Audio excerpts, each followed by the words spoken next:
Downoti is a village of a few hundred people, isolated by 300 kilometers of road from the nearest city.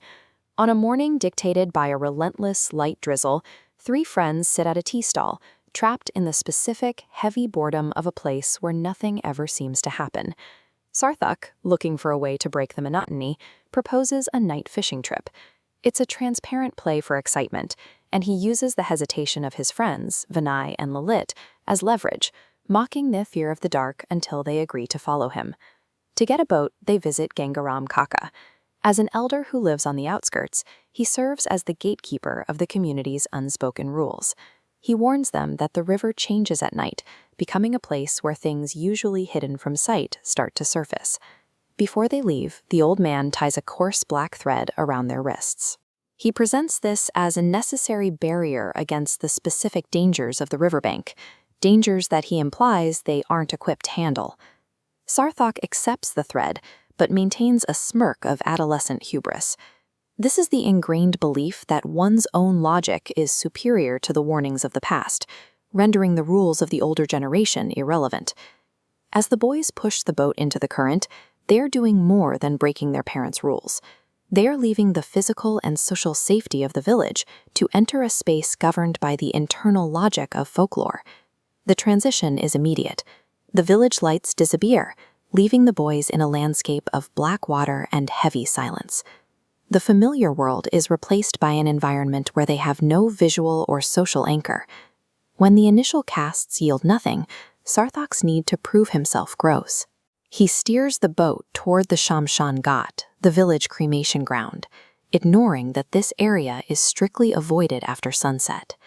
This area represents a liminal space, a threshold between two different states, the world of the living and the space reserved for the dead.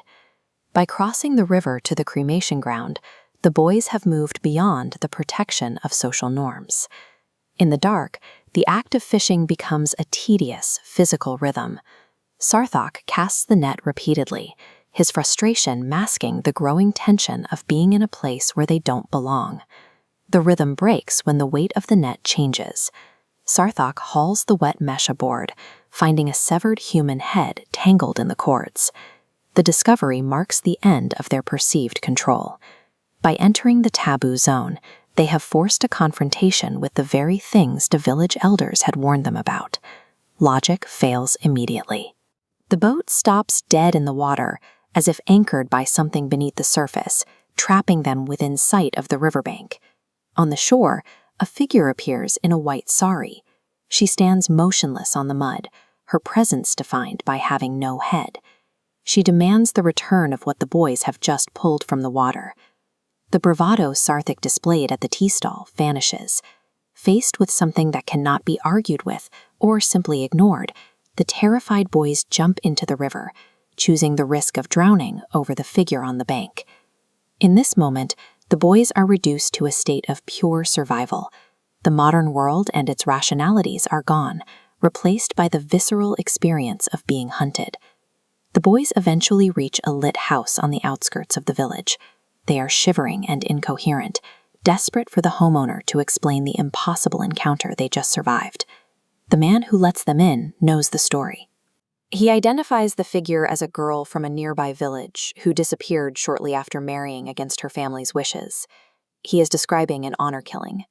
An honor killing is a murder committed by family members who believe the victim has brought shame upon the community. In this case, the girl was killed by her own relatives for defying their cultural authority.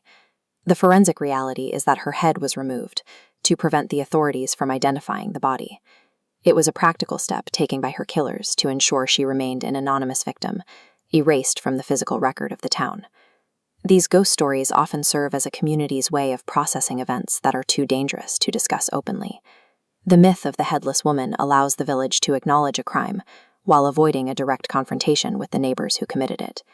The boys were terrified by the supernatural entity they encountered. But the history of the girl, the fact that her own family was responsible for her death and erasure, is a reality that persists long after the sun comes up. Folklore serves as a mirror for the communities that create it. The monsters found at the edge of the village are often the shapes we give to the cruelties we are otherwise unable to name.